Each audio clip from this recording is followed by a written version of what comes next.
So my name's Emily Ward and I'm marketing manager here at Quotacom, and I'm a co-lead for the Brighton chapter alongside Rose Ty and Cornell Cott. So I'm going to hand it over to Lavinia in a moment to officially introduce Women in Blockchain Talks. But what I can say is that we've been a proud member of Women in Blockchain Talks for over a year now. And as an executive search firm in the digital sphere, thank you. We understand how important it is to drive diversity in these emerging technologies such as blockchain, Web3, AI, and such. So we've dedicated our expertise in executive search to help support Women in Blockchain Talks and its members with career advice and market insights. We're also diversity partners with other organisations such as Women in Data, Women in AI, and the Alan Turing Institute. So you will be hearing from our very own CEO, John Taylor, on the panel discussion later. But without further ado, I will now pass it to the CEO and founder of Women in Blockchain Talks to introduce her amazing organisation. Thank you so much. Okay, so that's me.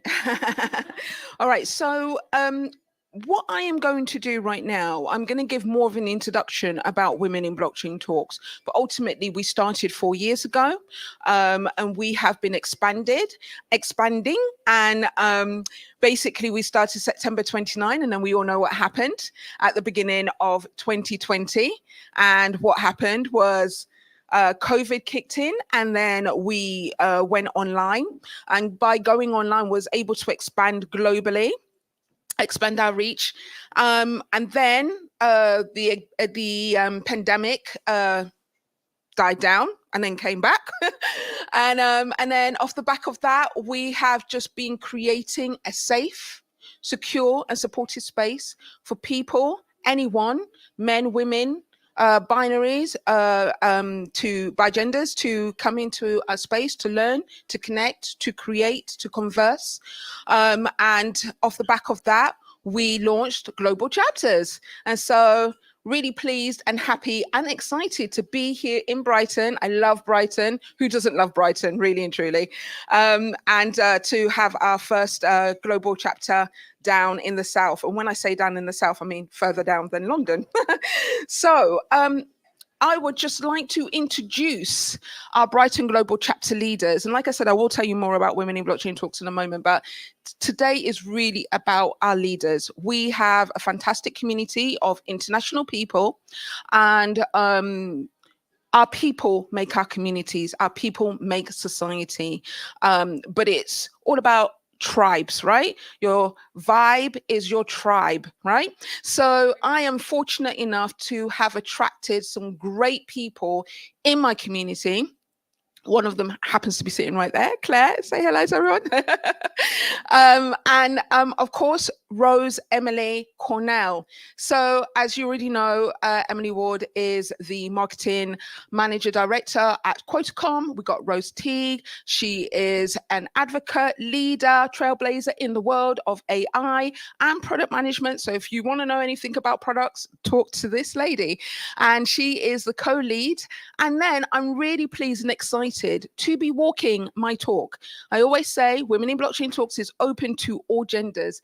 And for the first time, we have our first male co-lead. So give it up for Cornell, because it's not always easy being the first. Now, some people will be like, why are you making a big thing about gender? Just look at the numbers. There are not enough women in the tech space. And this is an emerging tech space. Blockchain AI. We need women to be in it, leading, creating, building. You know, we're not just consumers. And there is enough data out there that shows that, unfortunately, many things have been created and innovated around the male sphere, the male vision. And just looking at it from the architecture of toilets, you know, and queuing, and also seat belts. So, you know, when I talk about gender diversity, it's not about removing men or reducing men or negating men. It's about adding to the conversation, or ensuring that the conversation is diverse and it's inclusive. And because of that, you know, if we're celebrating the first woman, I think it's also important to celebrate the first man, because it's not always easy to be the first. And I'm very, proud and happy to have Cornell.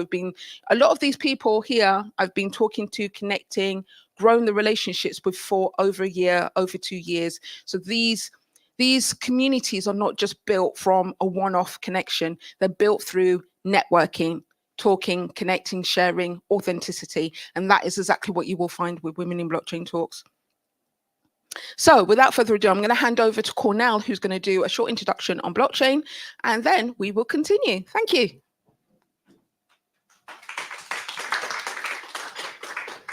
Thank you, Lavinia.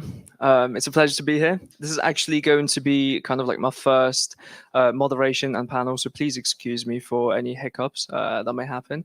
But without further ado, I'd love to be able to introduce blockchain to everyone here. So I'm going to ask a question. Who here has heard of blockchain? Raise your hands up, please.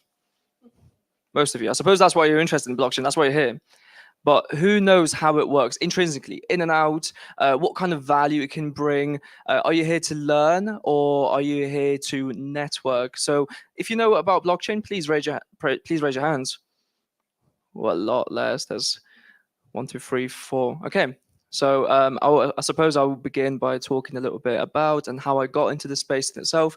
A little bit about myself. Thank you so much for the introduction, Lavinia. I used to actually work in AI.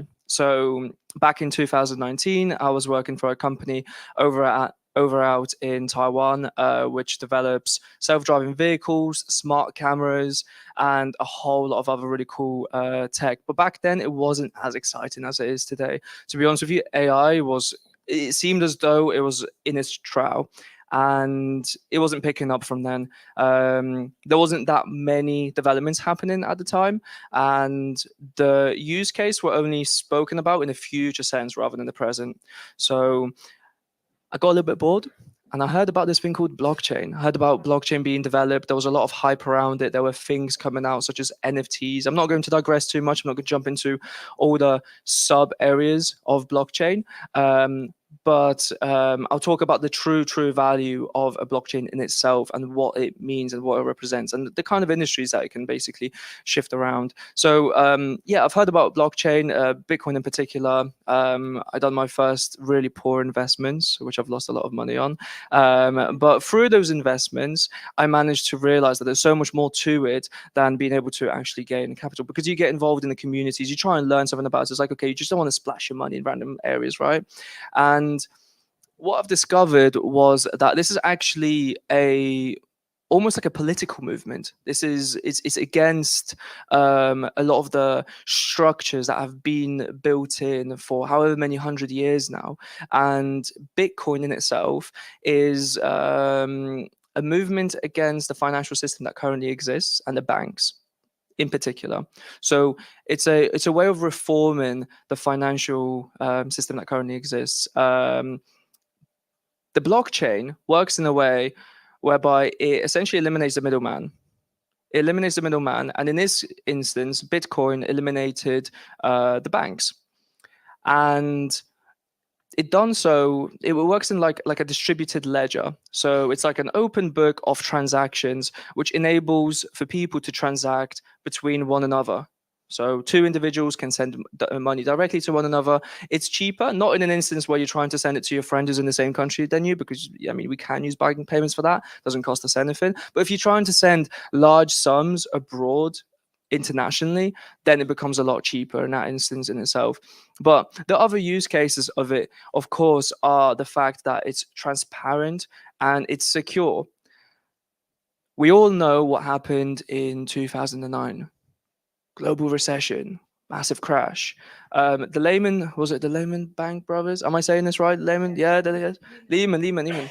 So obviously they collapsed, and which caused the global recession. Why? Because they mismanaged people's funds. There was a bank run, and there was so much more to it than that, which I won't care to explain. But in other words, what does it mean? We can't always rely on middle people to look after our finances, our assets, our data. Companies like Google, companies like Amazon, there's been multiple breaches where data has been stolen, hacked, shared. And we just don't know what happens to our data whenever we sign up, especially in areas like healthcare. Well, healthcare is a massive one, isn't it? Healthcare is huge. We rely so much on the NHS and many other healthcare providers. We give them our most secret and valuable information, and we don't know what happens behind closed doors. The reality is that a lot of leaks have happened, and there has been a lot of companies which have basically bought out third-party data and information, which has then been spread around. I mean, technically, if you look at it, you're probably just a number among many, but it still is attached to you as an individual. So what does blockchain do? It prevents that. It enables ownership of your own data, especially when it comes to private blockchains. So if you're exchanging data on a private blockchain, well, only the people who have access to that data are the people within that blockchain network. So the areas that it can help, the areas that it can benefit: healthcare, which you briefly touched upon. If you wish to sell your data, well, then now you can using blockchain. You'll be able to monetize your own data and sell it to third-party companies if you wish to, or maybe you wish to keep it private and actually see who it's being transacted between. Logistics. It will be phenomenal for logistics. Why? Because there is so many products and materials which either go missing or disappear or are unaccounted for when it comes to the global economy that we currently live in. So if you're buying something from China, if your package goes missing, you have no idea where it went missing. But on the blockchain, if it's being accounted for every single step of the way, well, then you're able to have real live insight into where it is at what current time, and no one has to check off on it. Well, potentially maybe someone would. So there could be faults in it, but there's always room for growth. Another area is, of course, finance, and it's reforming the way we do finance with one another. We do not have to rely on banks, which could go bust or could misuse our data, and also due to fractional reserves, which is a horrible kind of mechanism in its own right. We know that how many bitcoins are available, and the maths behind it. If anyone cares to look at the maths behind the Bitcoin, well, they'll know that there's only 21 million available, roughly. And so, yeah, there's a lot of use cases, and I hope I've been able to explain some things. Sorry, I'm new to this, but if anyone's any questions, please raise your hands right now. I'll be more than happy to answer them. I've kind of whizzed through it because I've been given a short amount of time for the introductions, but all in all, there's a lot of potential. There's a lot of value. When I compare blockchain to AI has been worked on since the 1980s. It's had roughly between 20 to 40 years over of experimentation, investment, development, and only recently with ChatGPT, which is not actually so much of a novelty because massive machine learning programs have been in existence for quite some time now, by the way, it's hit the market, and everyone's talking about AI, and everyone's like super excited about it. Blockchain has a long way to go. There's still so much development to happen before it hits your, I don't know, local supplier or your local warehouse or your, I don't know, local hospital. But many companies are already experimenting with it. IBM, Microsoft, even Google. They're hiring within this industry. They're experimenting, they're researching, they're investing. It's a good time to become involved and see how it can potentially impact your area, your industry, and yourself as an individual, so that you can take back ownership over your own data, your own finances, and just general assets in the digital space. Thank you.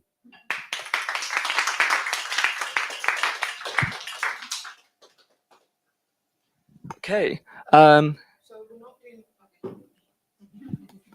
Sorry. Yeah, I will. All right. So just to let you know that we are having a panel session, and the panel session is going to start in a moment. We've still got a few more introductions and to give, because of course this event could not happen without the sponsorship of Silicon Brighton. So whoop, whoop, whoop, Silicon Brighton over there, sir. Quotacom, of course. Whoop, whoop, whoop, whoop. And BitGet, who are not in the house, but they are probably watching online. So, whoop, whoop, whoop, whoop. So, just to let you know, this is coming and it's going to be great. So, hold on tight. So I'm now going to pass this over to Rose, who's going to talk about Silicon Brighton. Grace? Oh, okay, fine.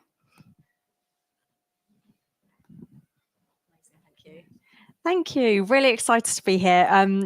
For those of you who don't know me, because there are quite lots of new faces, I'm Grace and I'm the co-founder of Silicon Brighton.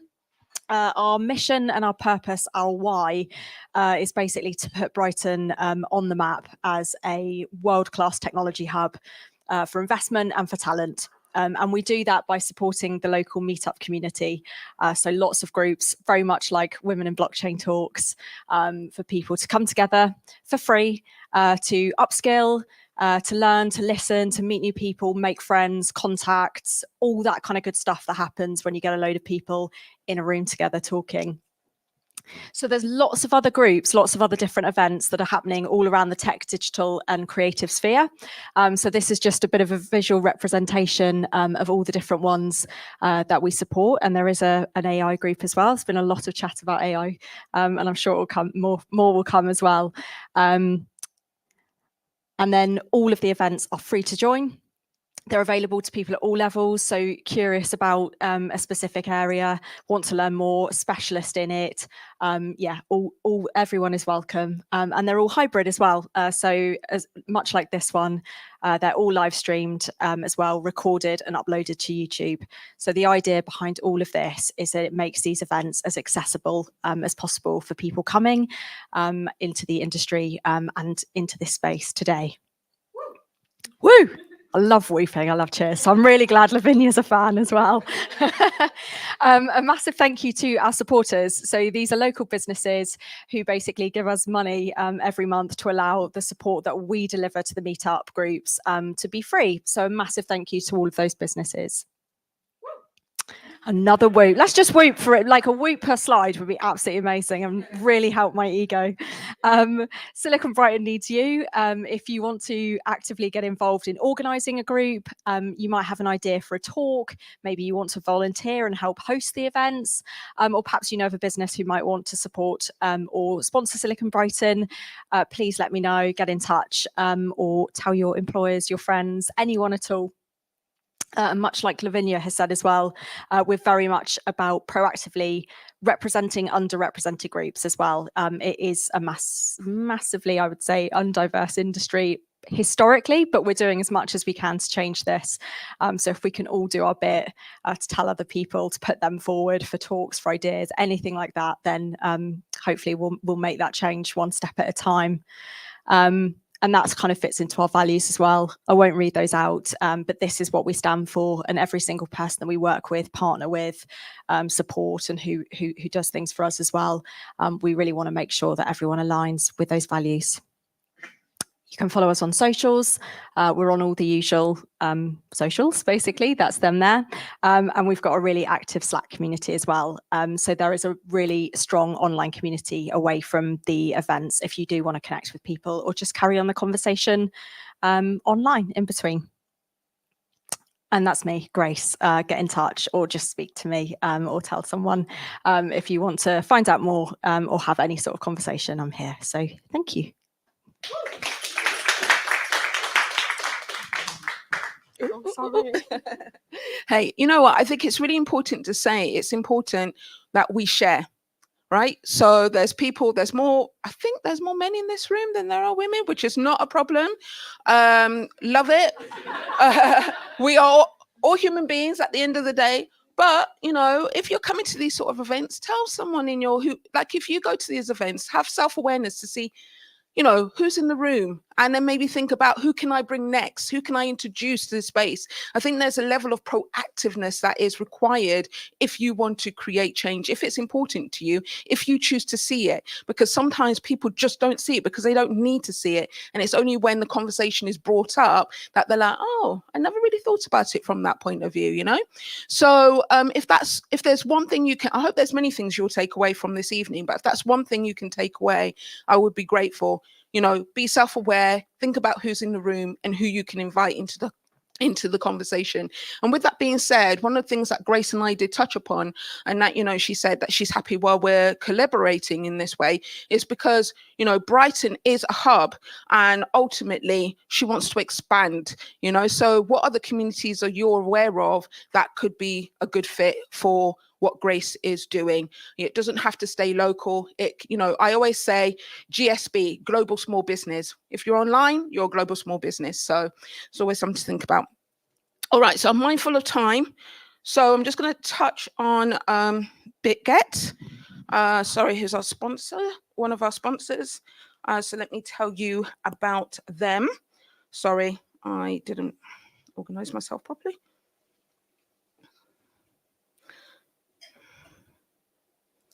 Right, so I'm going to read this because I am not a representative of BitGet, and they are based out in Dubai, Ireland, and other parts of the world. So, okay, so they were established in 2018.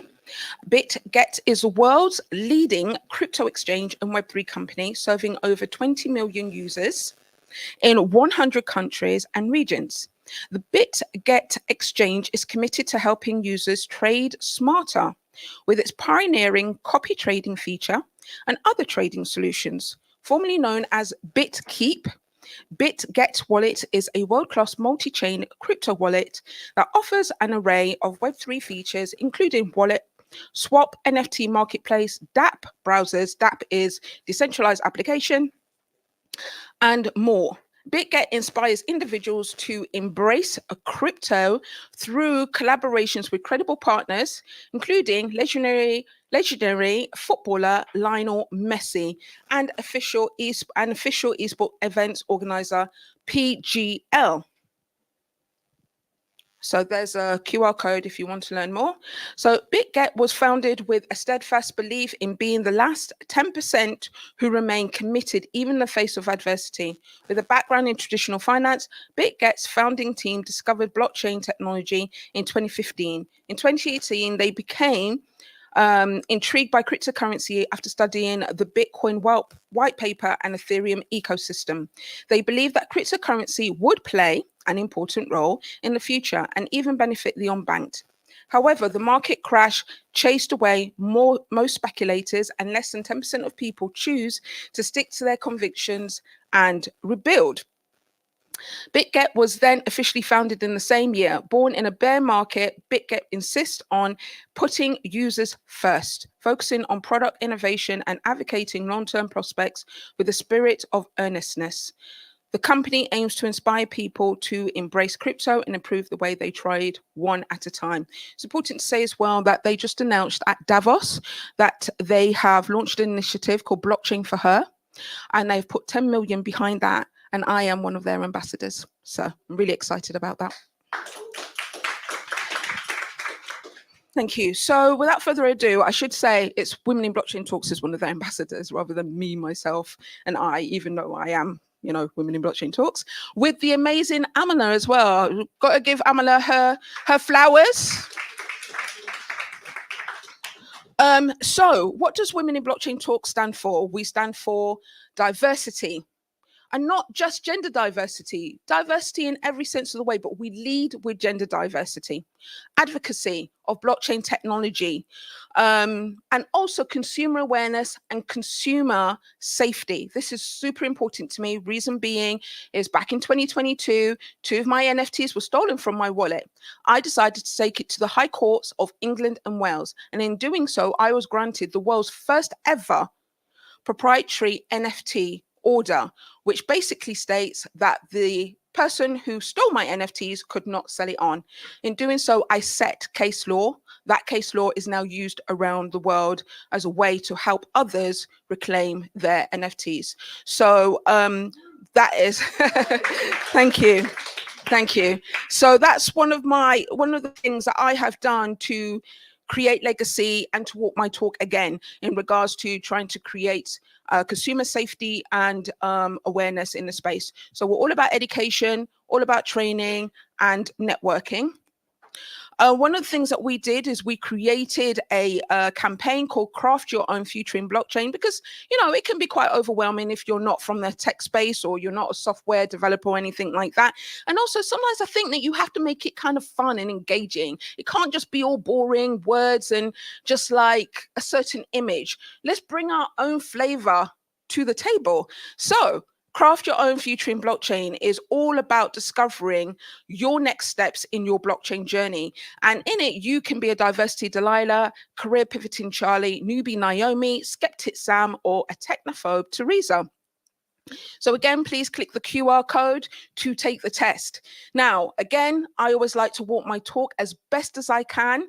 And so one of the things that we did is that when we created it, yes, we have images of women because we're all about leading with women, but career pivoting Charlie, skeptic Sam are both names that are non-binary. So hopefully just by doing that little thing, it can make someone feel like they belong in this community as well.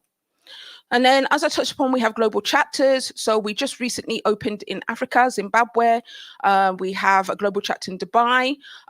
We have chapters opening in USA. We have chapters in Barcelona, Berlin, Warsaw, Manchester, Brighton. Woo, woo, woo, woo. And we are opening up Birmingham tomorrow. So we leave tonight, go home, and then we're off to Birmingham tomorrow. So we're busy because we are on a mission and there's a lot of work to be done. All right, so without further ado, I am now going to hand the mic back over to Emily. Thank you very much.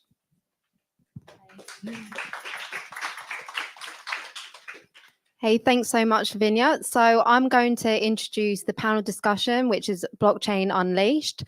So firstly, I'm going to introduce to the stage our first male co-lead, as Lavinia said earlier, Cornell Cott, who is also director of WeConnect, and he will also be moderating the panel today.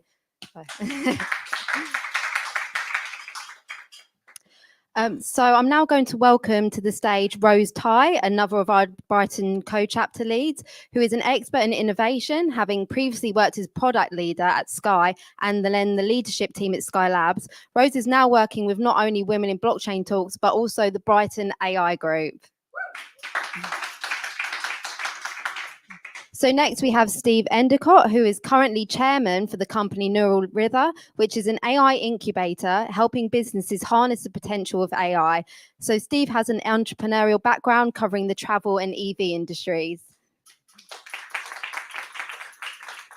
Okay, so I'll now welcome Quotacom's very own founder and CEO, John Taylor, to the stage. So John has over 18 years experience in the executive search industry and is now recognized as an industry leader. He's also a trusted advisor to a number of renowned think tanks and not-for-profits, including Women in AI and Women in Data.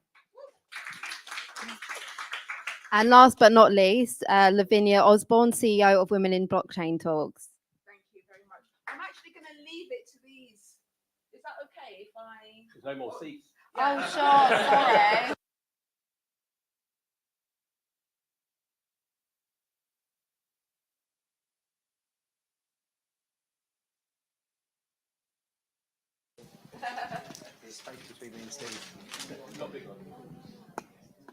I hope everyone's ready. I've got some. Thank you so much for the introductions, Emily. They're absolutely fantastic. I'd love for everyone to be able to get in deeper into what they do. Why do they do it? And why do they love it? So beginning with you, Rose, considering you're closest to me. Name, background, what excites you the most about what you do? I guess I'm fundamentally a product person. I've been in creating digital products and before that sort of telecoms propositions for a couple of decades, which makes me very old. And so I've always been excited around about new technologies. I think I'm a real optimist about these. So always been really interested in how new technologies are going to open up new opportunities. And so I've been through lots of different waves, if you like, of technology. And this one, we've got so many different types of shifts going on at the same time. It's absolutely fascinating. and I think I just like a bit of disruption, quite frankly. And I don't think we've been in a more disruptive and disrupted period of tech innovation. And when you look at also what's happening politically and socially, economically, like this is the moment. And yeah, it's important for everybody to be able to get involved in those shifts and that people aren't left behind. Feedback's good. Hello. Well, firstly, thank you everyone for coming and joining us here. And thanks for Lavinia and the team for organising. Why do I love what I do? So I'm basically a people person, not actually a techie at all. In fact, far from it. I get excited about tech. I'm not particularly good at using it. But I think what interests me most about the industry we work in is that it creates opportunities and it creates futures for people. And I think that the landscape is evolving so rapidly. I mean, I think about when I first started in my career in recruitment, and I think about the tools that we had and the tech that we had at our disposal, and I look at what we have now. And I think how this market's going to evolve moving forward, and you know that journey excites me, and I think the opportunities that tech is creating is probably the thing that I'm most excited about. And I think I just love my job. I love matching people with people, because to be honest with you, there's not a lot of tech that needs to be involved in there. It's all about the people. It's all about community. So that's why I love my job, I think. Okay, Steve Endicott. Unusual combination. I spent half my life in corporate life. Very boring, but made loads of money from it. Used to run my travel, big tour operator. Went rogue in 2003, did my own businesses based down in Brighton. So I had a transfer business called Holiday Taxis. I had an insurance business called Rock Insurance, and got very, very lucky that I sold them before the pandemic. So supposedly retired, but I'm rubbish at being retired. So I'm now an active investor in about 20 different businesses. But most interestingly tonight, back to one of my sons, the middle son, the one I had the least relationship with because he didn't play sport and didn't do anything, was the geek.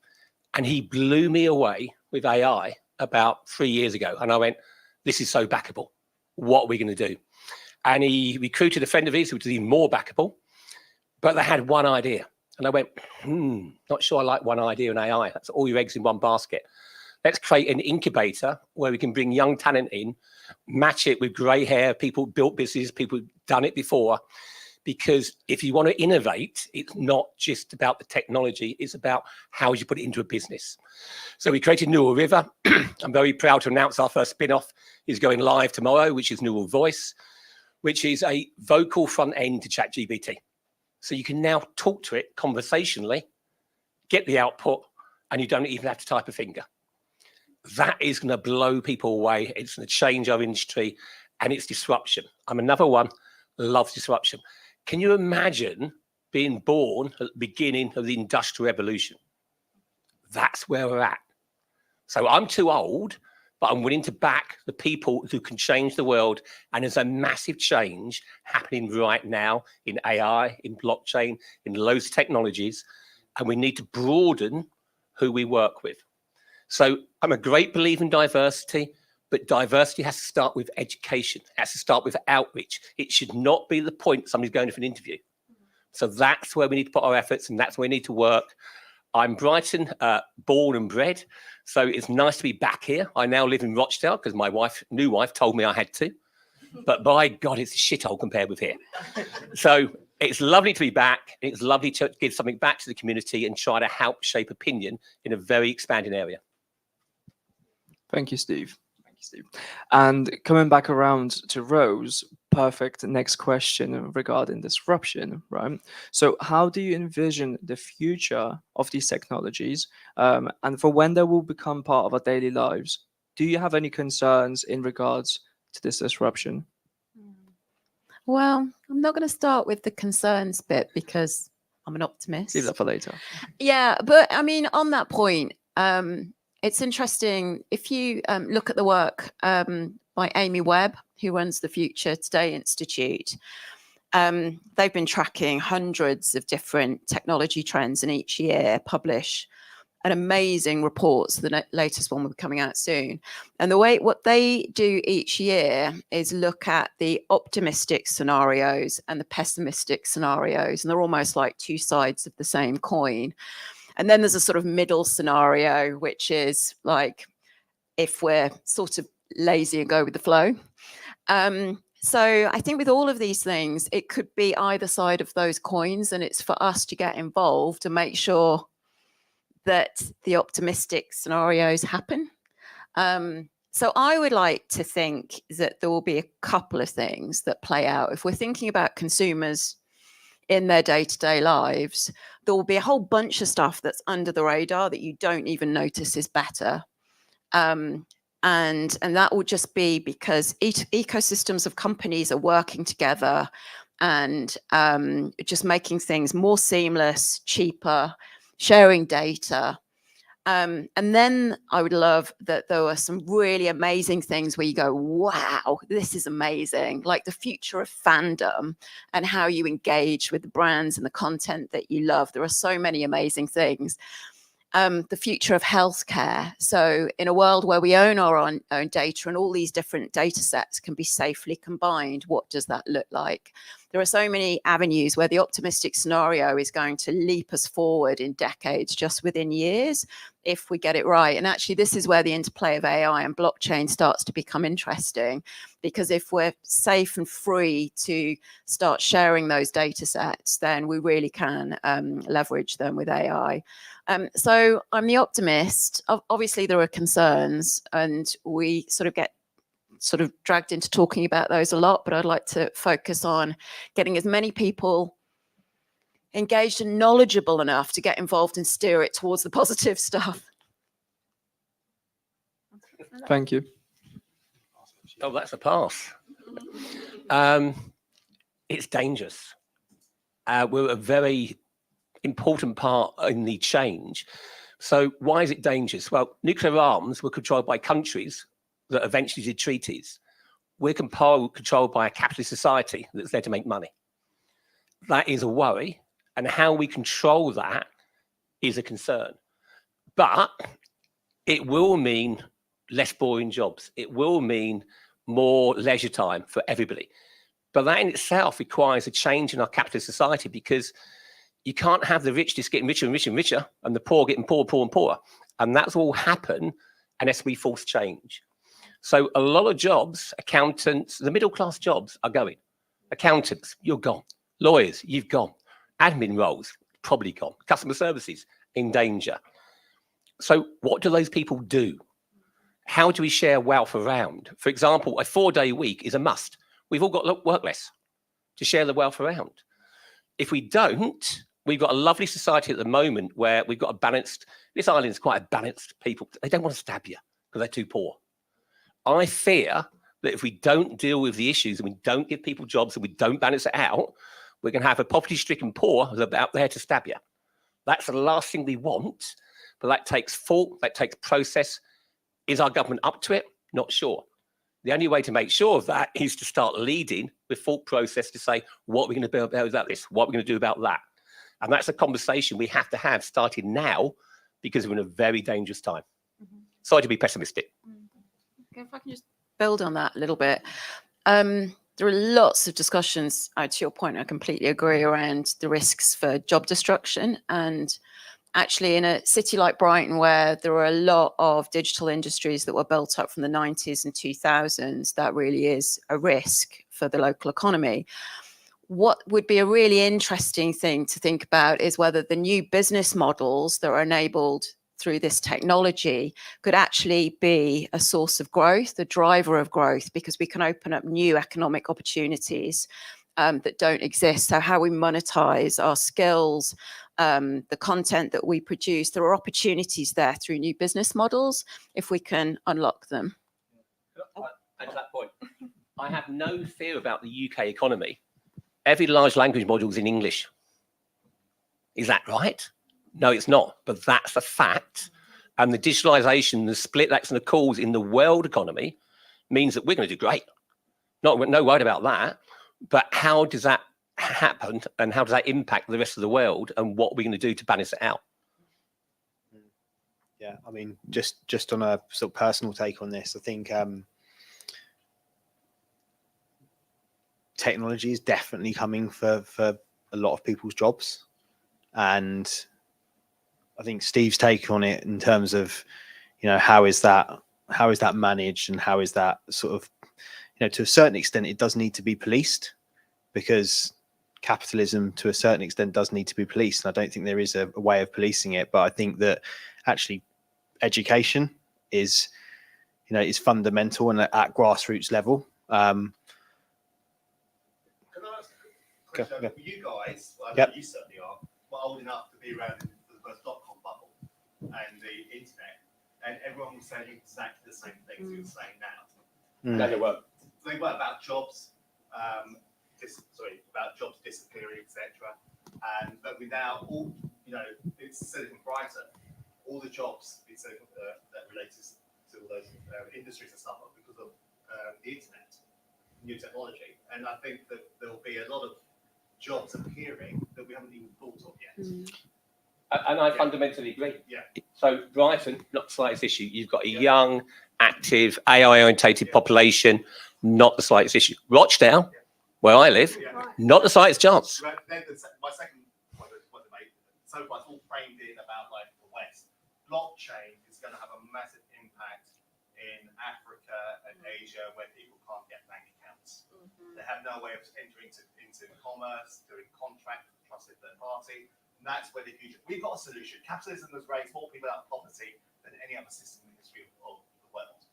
Okay, we're privileged to moan about it, but we're all right. But the real big opportunity where blockchain is going to transform people's lives is in the third world, or the global south, I should say now. Sorry for showing my age. And I think that looking at it from like our little Western sort of privileged bubble, it can be pessimistic. Whereas I think if you're in Africa, Nigeria, Ghana, you're super excited. Anyway, just wanted to. I just wanted to add to this conversation piece about regional and global. Okay, they're very distinctive, and you're absolutely right. But just because you have access to it, there are lots of people in this country who are what's the word? It's when you can't learn quickly. Illiterate. You're illiterate. They can't read. They can't write. And there has been many entrepreneurs who have actually risen up from those struggles to build businesses, as we're aware of. And just because you have access to something doesn't necessarily mean that you will utilize it. And yes, we are privileged because most large language models and this whole tech space is built in English, because English is the business language of the world. However, this is one of the reasons why, again, I do what I do in regards to going to different countries. But one of the things I realized as I was expanding globally was like, what about the regions in the UK? Because as you touched upon, there are many places in the UK that are below poverty. They are struggling, and there's not enough investments going to those places. And we talked about this in the summer. It's an ongoing issue. It's not going to be fixed with one or two conversations, but I think that it has to be continuously highlighted. And also one of that solution, as the young man over there said, the technology is a solution, but it's also going to have an effect. And that effect is that, we're already seeing on the high streets how many shops are being abandoned, how many shops are on the high streets now. And that is technology, the impact of technology. So we have to think about us being in the so-called wealthy West. How can we impact positive change, not just globally, but also regionally here in the UK?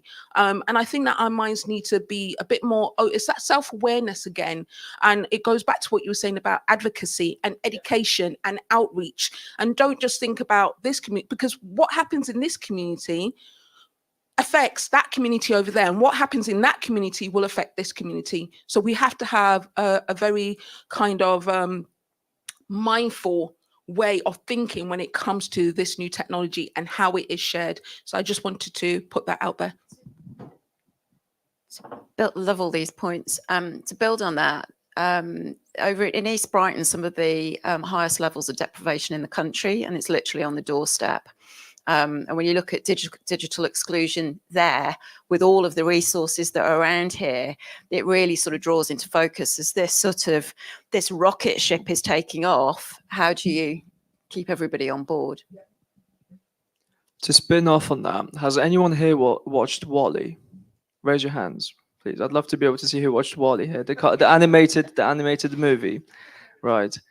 Does anyone foresee the destruction of jobs turning over into a sci-fi sort of area of WALL-E, whereby people have the jobs replaced and end up in a spot where AI, robotics, potentially maybe even blockchain, come in par together, that they replace all areas of the human existence, and we become, lazy and sort of replaced.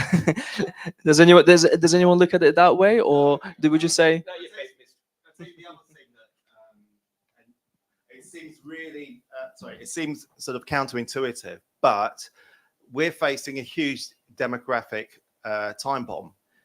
So jobs may be disappearing, but the people coming through able to do jobs is also massively diminishing as well.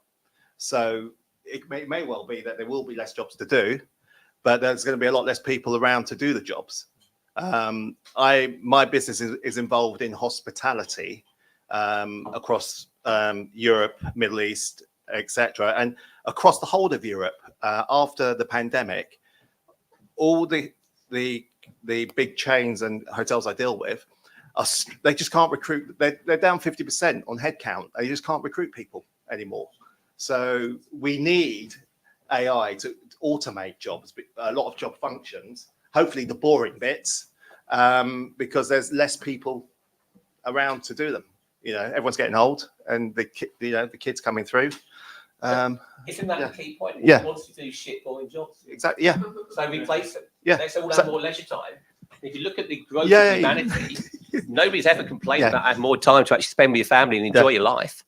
Yeah. So let's do that. But it will require some governmental action to say, look, we're all working 3 or 4 days. Yeah. Because otherwise, those who work 7 days have all the money, and those who can't get a job have nothing. That's what we have to avoid. So I see a lot of good things coming. I see a lot of boring jobs going. Oh, I was an accountant. I didn't want to be an accountant. Bloody boring. Right? So if you can replace that and get that done by machine, what's wrong with that?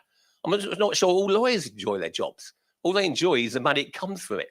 So if we can replace the jobs that actually aren't that creative and let our brains be creative and have more leisure time, that's not a bad outcome for humanity. Yeah.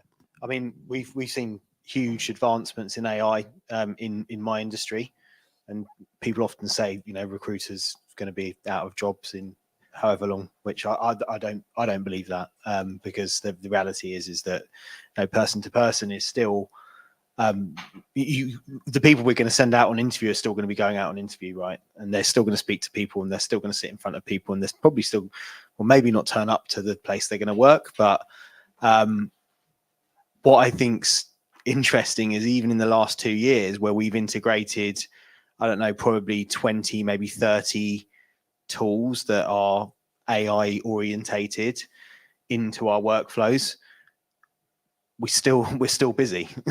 We're still busy doing what it's allowed us to do is give us more time to do the things that we want to be doing, and take, you know, and the things that are important and the things that actually create value to candidates and clients. And you know, I'm talking about my industry, but we can apply this to any other industry. It doesn't mean you're just going to work less. It means you're going to do more of the things that, you know, every industry will still exist, but you'll do more of the things that are important and create value. That's the way I see it. Thank you, John. Oh, we've got 2 questions over there. Yeah. Sorry, everyone. We are going to have time for questions at the end of the panel, so if you leave them to them, that will be great. No, do it when you like.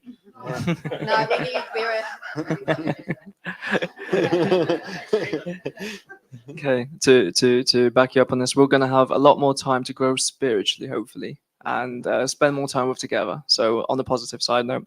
Anyway, moving on to the third question. How can we encourage more diversity and participation from underrepresented groups in blockchain and AI?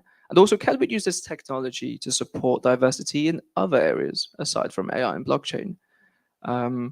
Where's Lavinia? She's not even here anymore. No. Oh, she's right there. Sorry, I lost you there for a second. I thought she'd be the best person to answer this question to begin with, and then we'll continue with Rose and go around with the panel. Hello. So the question is, how does these technologies support diversity? Yes, in AI and blockchain, and how we can essentially utilize it to help maximize underrepresented groups, bring them over into the industry. Well, ultimately, diversity, look at all the people in this room, it's quite a diverse space. Diversity exists.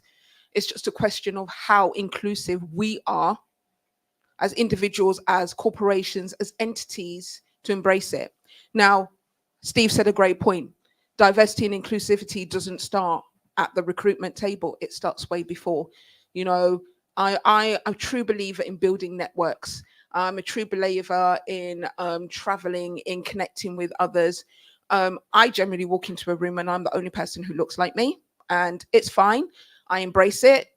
But I know by embracing it, I also am a role model, so to speak, to people who see me and think, oh, wow, she's not just in the audience, she's actually at the front, she's leading, that's her business, she's doing this.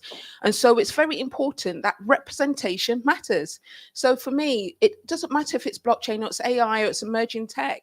It's just about stepping into your power and being present, you know, and being visible, I think, and using our voices to not just focus on our own agenda, but on a, you know, dare I say, global agenda. And that global agenda is just ultimately about diversity and inclusion. And that comes with self-awareness.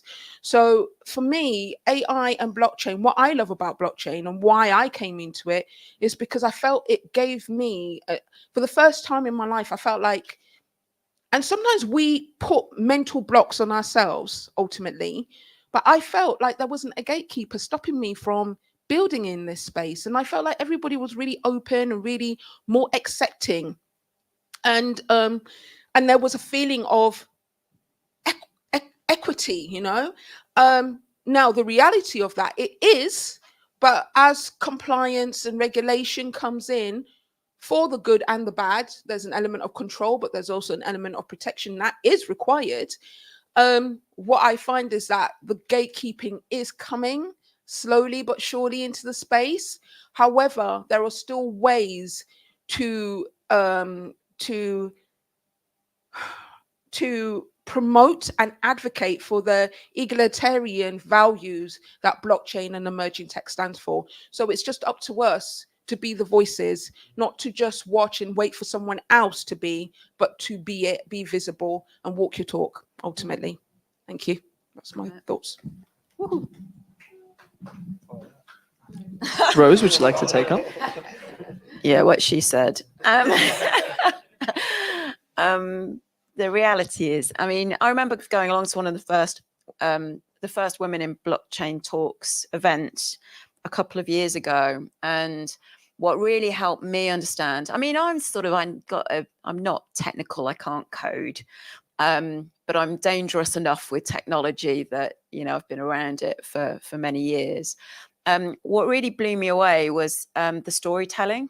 So there were a lot of female entrepreneurs who were building solutions on blockchain in a really diverse set of use cases. Actually hearing those stories, you're like, oh, I get it. And oh my God, that is genuinely revolutionary. So I think actually the storytelling is a really important part of it. But I think as a product person in technology, we've been grappling with this diversity issue. How do you get the gender balance right? And I've seen all the initiatives that particularly large corporates are doing. And it's great. But I think what I would like to emphasize is that we don't need women to necessarily be going off for 3 or 4 years and learning the technology. There are many more avenues into technology, and product is a brilliant one. Because you are making the decisions on the features that are going to go into these products. There isn't a more powerful position, and it doesn't need you to be a technologist. And I think my frustration, I've seen so many job specs over the last few years where companies are hiring roles and they've got that line in there, needs to have experience of, insert exactly their business. And I'm sorry, but a lot of the certainly crypto related solutions, they're really poor user experience. That's why adoption is low. You really need people who've been working in the consumer space for a long time. They've got the skills. You've got the technologists. You don't need that. And by saying that you're only drawing from a pool that is already not representative, you're reinforcing the problem. So open your doors and experiment a little. You need other people's skills, and being a technologist is not the only way in. Thank you so much. Well, and that's a wrap. So moving forward, this one's a little bit slightly more technical, and it'll apply to anyone who knows how to answer in regards to the challenges that exist surrounding potential issues when it comes to AI algorithms. Recently, Gemini, if that's correct, the Google one, has been held as extremely left, sort of. I don't want to put any names on it because I might offend some people, but in other words, it was essentially putting in a lot of color, a little bit too much color into into its responses, and even though the instructions was very clear, very specific. And so how do we essentially mitigate these challenges when it comes to AI algorithms? Because of course, the companies that create the AI algorithms are still very much centralized. They still have a lot of authority in terms of the machine learning models. And so how do we come around mitigating bias in AI algorithms? That is the question. Yeah, I'm happy to start on this one. A very short answer. The reality is we need to make sure that the people who are creating the technology don't have bias. Now, that in itself is near on impossible. So, how do you do that? Well, I guess the way in which businesses are trying to tackle this, and certainly the way that we see that businesses are trying to tackle it, is creating the most diverse set of thoughts amongst the engineers or the product managers or the whoever it is that's building the technology, so that fundamentally you're trying to eliminate bias by virtue of critical mass of different sort of thought processes and beliefs and all of those sorts of things. So I don't think there's a way of doing it personally, because it does rely on the people who are creating the technology. But one way of tackling it is effectively to diversify the pool of people who are building the technology. I'm less optimistic on that one. The biggest problem with large language models is a black box. We don't know what the algorithms are. They don't tell us. So we can check for accuracy, but we've also got to start checking for bias. The only clear opportunity for me is if you look at ChatGPT, the latest release, you can put 300 pages of your own content ahead of that to say, this is what I want you to refer to before you go off to ChatGPT. So there is ways of looking and making sure your business is not showing bias by the content that you put in as that business. But realistically, you've got to look at the outputs to say, is it biased? Because the machine's doing it, and there's no way of actually saying to the machine, don't be biased. It's just a hidden. It's going to be an issue. It's going to be a long-standing issue that we have to work around, because it's the nature of large language models. Yeah, you put shit in, you get shit out. In terms of clearly someone put in bias in the Google. Hang on, there's bias on the internet. It's trained on like everything that is on the internet, and it's a mix of everything. So it just learns from it. Tonight, I'll give you my email address and see how many pictures of black Nazi soldiers you can find that have been generated by AI.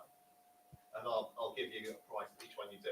So Mary, would you like to, because Mary, you might want to explain what you're working on at the moment. Oh yeah, I'm working on improving systems to identify and detect propaganda in English and Arabic texts. And so yeah, I'm working improving these kind of systems to identify propaganda in English and Arabic texts. And when it comes to bias, inclusion, and diversity, my goodness. And I was listening the other day about the Gemini and the kind of photos that it generated. And I think one of the main problems, because I keep thinking about this, is that the concept of inclusion and diversity that those engineers are really adopting. Because sometimes when we're trying to be inclusive and diverse, we have to exclude someone to not to offend the rest. But that's why Gemini really, I don't know, maybe that's the reason, maybe it's not, generated this kind of like a Viking. They said, like, I need a food for a Viking, and it's a black person. But in reality, it's not a black person.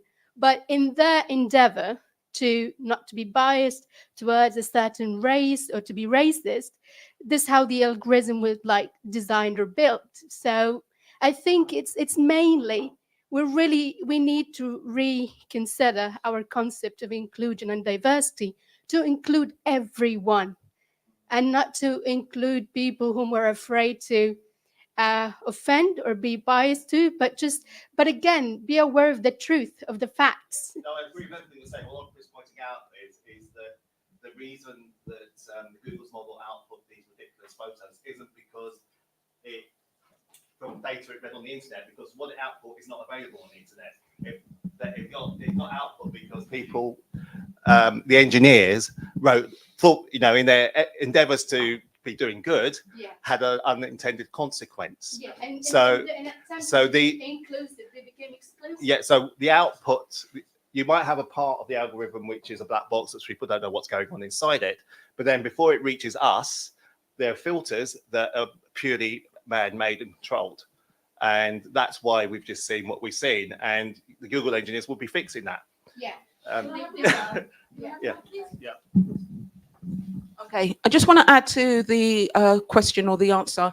So one of the key things that is going to change things is policymakers.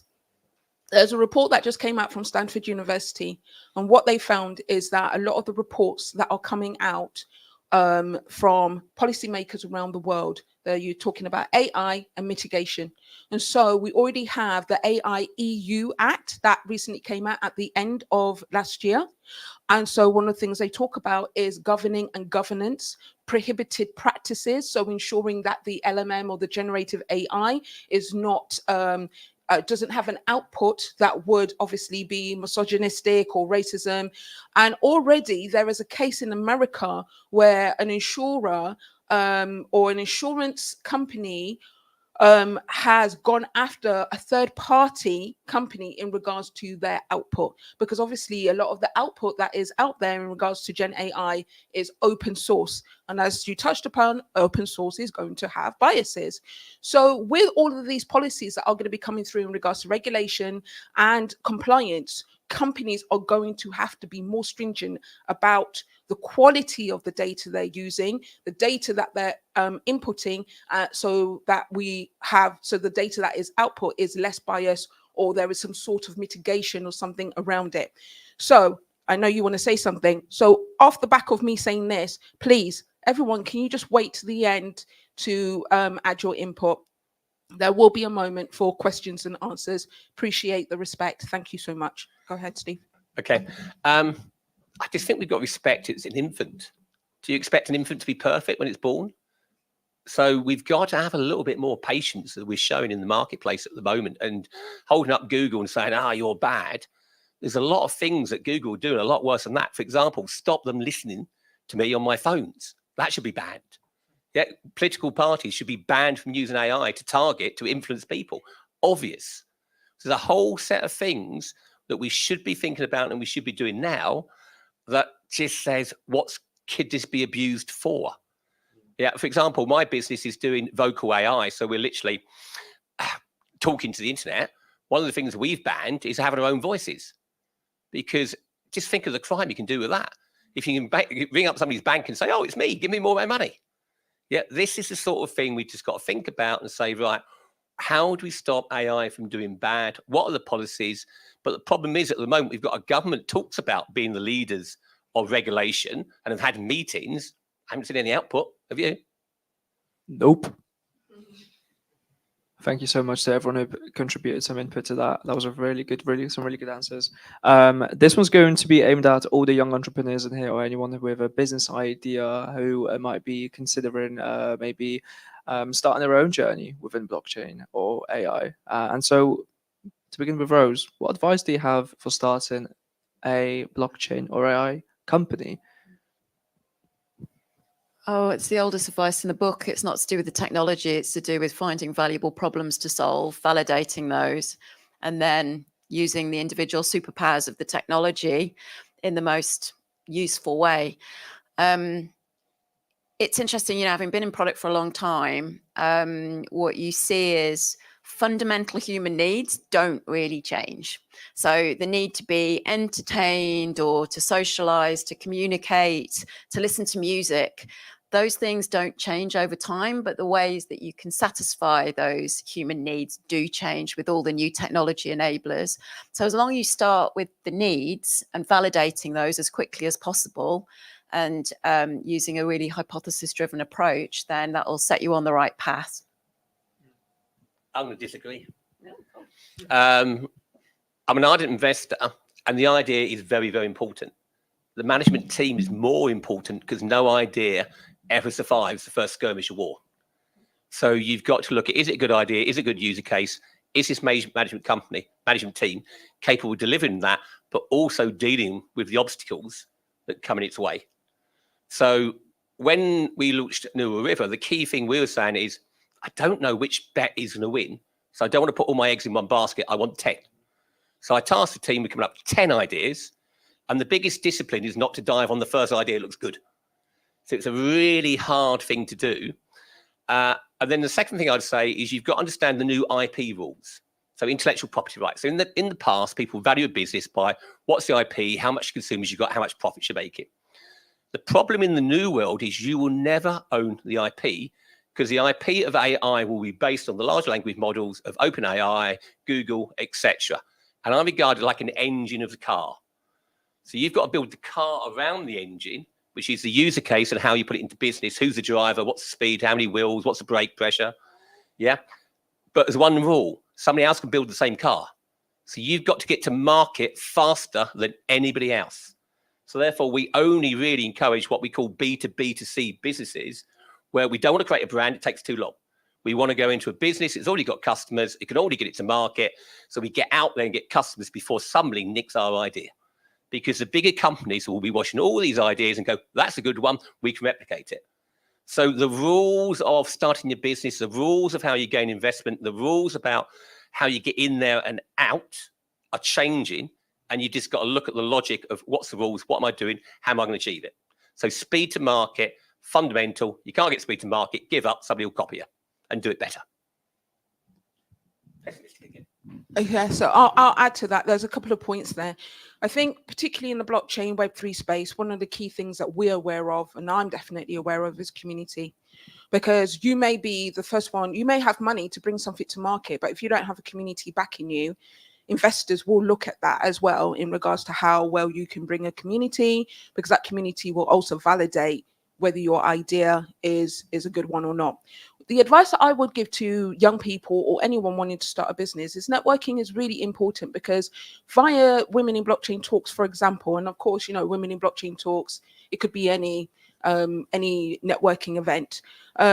You connect with people there and you will find people potentially who you connect with, who you have similar ways of working together, and then you will maybe connect and build a business.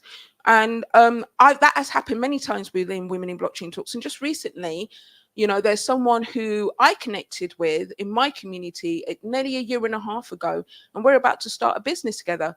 They're a tech person, so they're behind the scenes, And that is one of the hard things to find, is someone who has the skill sets that you don't have. And so I'm a front facing person, they're the back end person.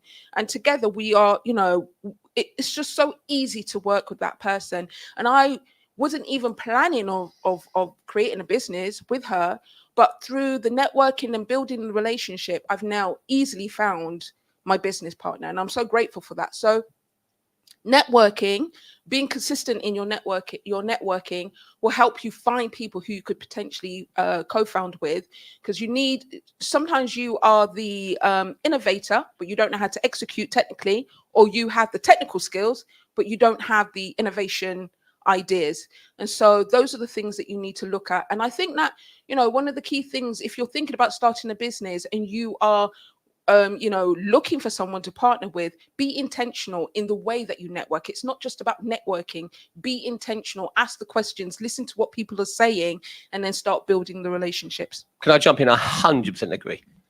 The first thing you start in a business, you've got to be self-aware of what you're good at and understand what you're not good at, and find the person that counterbalances that, so you can actually together create a team that moves it forward. So whenever you're looking at investment, you're looking at the people. Who's the front person? Who's the back person? Who's the boring accountant that will drag the front person back when he goes too wild, which I've done many times in my career. So building balanced teams individually and convincing investors you've got a balanced team is a huge part of the early stages, because I say again, the idea is omni-important. But without the management team, people will not give you money to do it, because they will go, they're never going to make that happen. And that is the biggest weakness when you try to start a business. Not the idea. The idea is lots of good ideas out there that don't work. The combination of a good idea and a good management team is how you will raise money and how you'll be successful. Thank you. Thank you so much. Yeah. We need to go to the Q&A, I'm afraid. So unfortunately, we got dragged away with some really heated conversations. Thank you everyone for your input. I'd like everyone to give a massive round of applause for the panelists for sharing their input. Super valuable, thank you. And we'll move ahead, Emily, with... Yeah, we go on to the Q&A, so if you've got just 5 minutes for that. So if you've got any thoughts and questions, please raise your hand. Just going to add to that last point about startup. I spent probably almost too much time researching how to start a startup, and I found Stanford eCorner. It's tons and tons of material, because they have kind of backward engineered all of the really successful they've had. If you go right back to it, you'll find like Zuckerberg way back when he was talking about making Facebook more prevalent amongst universities, and somebody said to him, have you thought about making this a bigger thing? And he said, no, give me a chance, you know, I'm still working at the university level. So they've kind of really backward engineered that you really can't want for a better resource about how to start, and you know, so they go through everything. But the only caveat I would say is that they are Silicon Valley, and where the saying is the only crime is to not try, whereas I would say in the UK, try and get funding, you know. It's but yeah, I just wanted to chat there, Nick, because it's an amazing resource. So, and it's all free. So Thank you. Sorry, I just wanted to quickly ask, you know, River, if anyone who's young and has got an idea. I don't mind old people as well. No, well, I'm not asking for me. I'm just asking for you, for the room. Yeah. Do you, because you're running an incubator. Yeah. Are you able to match, say, if a front person needs a tech back guy to partner with, can you put those together? It's a fundamental what we're trying to achieve. So basically, we recruit out of universities primarily for the AI resource. We say to them, look, we'll pay you 25, 30 grand, but 1 day a week, you get to work on your idea. You've got 3 months to develop that idea for approval. And if you do get approved, 50% of your time goes on that business. And if we spin it out, you get between 10 and 40% of the business. So we're looking for that young people to bring in, but we also have to match it with more experienced people. And what we're finding is quite often it's more experienced people who come into us with ideas saying, I think we could do this in my sector, my business, but I don't know how to do it. Can you find me some AI resource? So it's not how we intended, but it's how it's working. And I think that's why the blend of having both is very, very important. Coming back to starting your own business, a couple of fundamental things. Do you all understand about SEIS and EIS investments? Yes. If you don't, go back and research it. Basically, SEIS means that somebody can put £50,000 in, they get half of that back of their next tax bill, so they're only invested £25,000.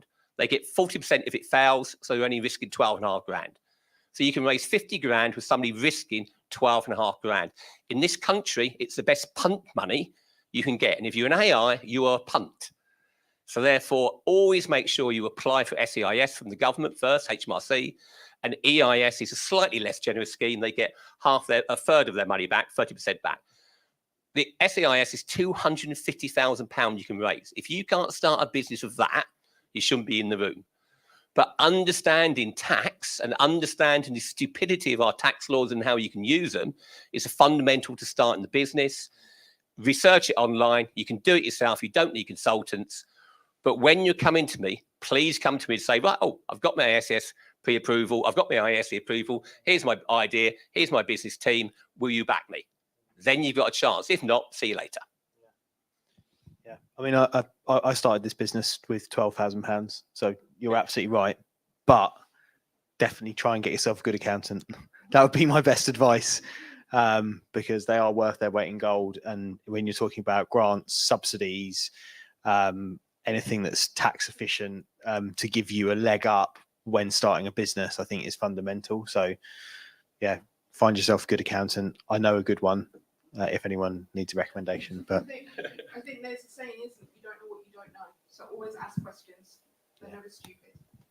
And find, if you can, a mentor that will help you through that process. Yeah, there's plenty of people in this city that can help you with the process. So your job should be identifying those, bringing them these events and saying, like, help mentor this community. And that's something that will be very, very powerful. Okay, we have time for just one more question. I've really enjoyed being here. I've learned quite a fair bit, so thank you to everyone. Connell, my boyfriend, obviously he works in blockchain and he's obviously informed me a lot about it. But I just had one question about blockchain and how, if it's going to pave a way for neo-colonialism.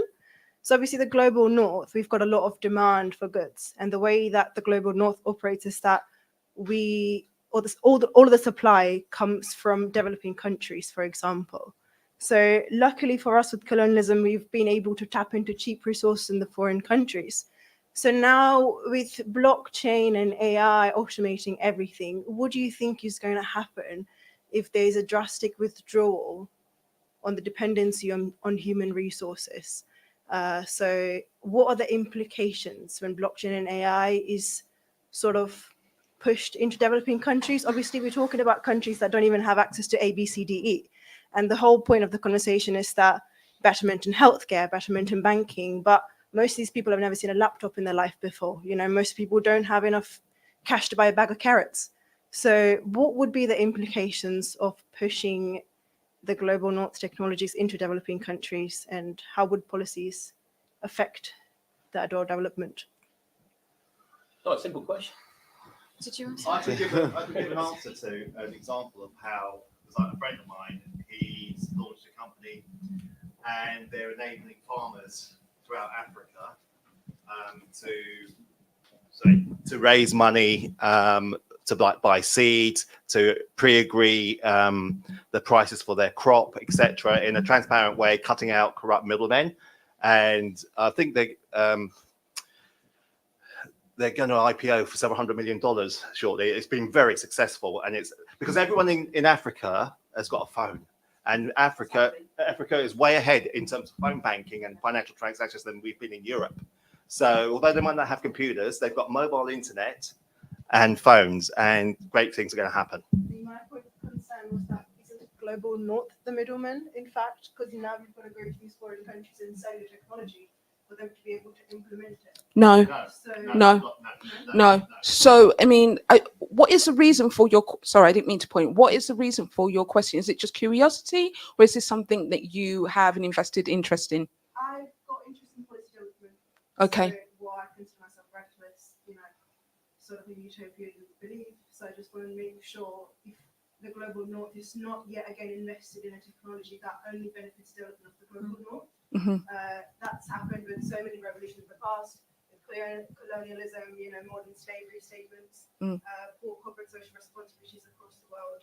So I'm just, Kunal's never come back home from an event where he spoke about, oh, this is what blockchain is doing for the global development. It's always been, development in the UK or the US or a startup. So the answer to that is, at the present moment in Africa, for example, and the gentleman behind you did touch on this. So they have a young population. If you look at what's happening, there's a company or a report that came out at the end of last year, CVVC, and it was talking about the investment that is going into Africa in regards to technology. There are many young people, very bright minds, very innovative. There are a number of millionaires who are coming out of particularly Africa at the moment because they have the need for the technology. So in regards to the global north selling into the global south, it's not about that. It's about the global south building from the ground up. So there is going to be a shift, because what they're seeing is that most of the young people, most of the population is going to be from the global south, because most of the young people are there at the present moment.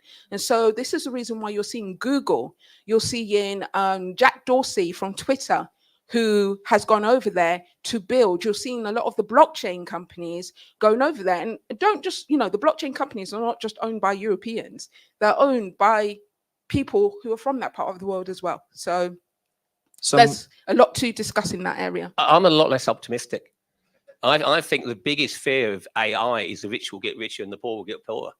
And unless we take action, that's going to happen. And that's a global issue, not just a UK issue. And I think you're absolutely right. It's a concern. What we do about it, I'm not quite sure. But blockchain is part of the solution, because at least it gets the banks out of the way that are ripping you off as soon as you try to change any money and send it to a country that's got a fluctuating currency. So it can add value, literally destabilizing the resource and stabilizing how we pay for it. But overall, no, I think it's a valid fear, and then we don't have a solution for it yet. Some of the fastest growing adoption that we've seen, at least when it comes to cryptocurrencies, is in Africa and also the developing world.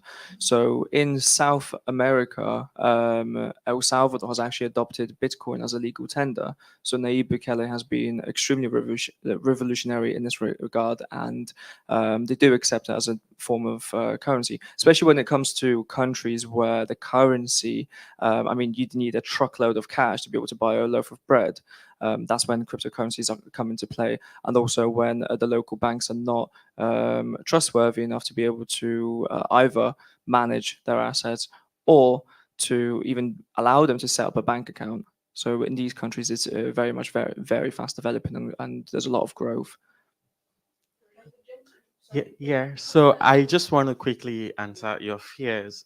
So I just completed my master's in entrepreneurship and innovation, and blockchain was actually one of the things I researched on, and it was in line with what he said. So one of the things the blockchain would do is also help with accountability.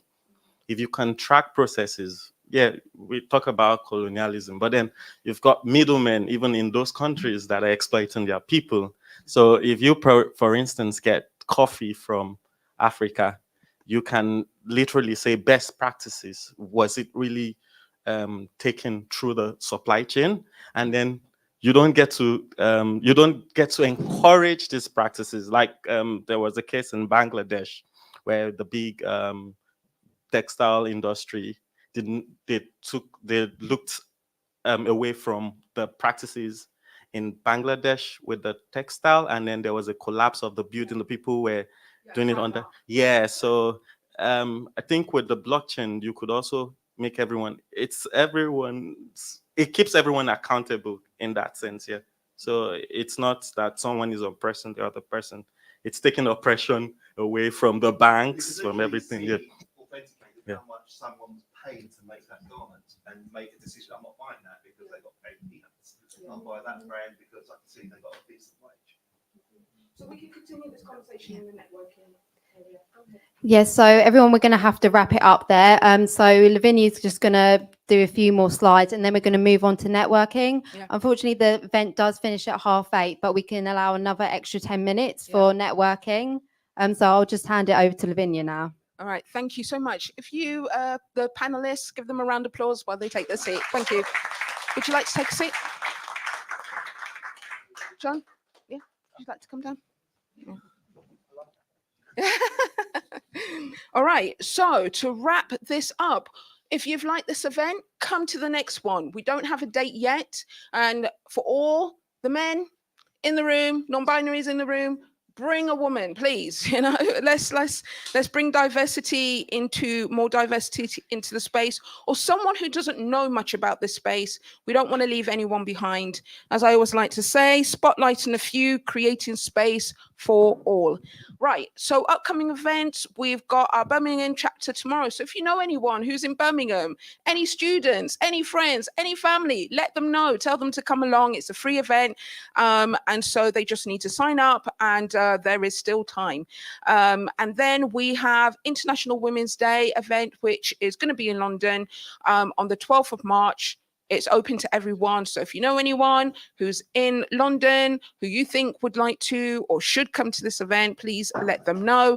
Sharing is caring. Then we also have our Blockchain Business Breakfast, which is an event that I hold on a monthly basis in the morning. And so if you are a business, Steve, and you would like to attend this and speak to other businesses in the room, to connect, to converse, to create, to share, then this is a great place to do it. We've had a lot of success and lots of connections, and business has been created from this event, which has been going for about 2 years now. And finally, on Thursday, the 7th of March, we have a co-working day, Women in Blockchain Talks office hours. It's a beautiful space. It's a Web3 space. It is in London, but if you happen to be in London in the day, or if you think there's somebody who could do with connecting with the community that is proactive and that's positive and all of that good stuff, then holler and tell them about Women in Blockchain Talks. So again, don't forget to sign up to BitGet to get your rewards. We will be sending an email out to everyone. So if you don't capture the QR code now or the link, then we will share that with you in the email. So watch out for that. Check your junk box and all of that good stuff. And if you would like to know more about Women in Blockchain Talks, again, there's another QR code because we love a QR code. And you can also connect with us on LinkedIn. Find us on LinkedIn. Find me, Amala, Women in Blockchain Talks. And we just want to say thank you once again to our sponsors, BitGet, to Quotacom, and Silicon Brighton. Thank you so much, everyone, for joining us.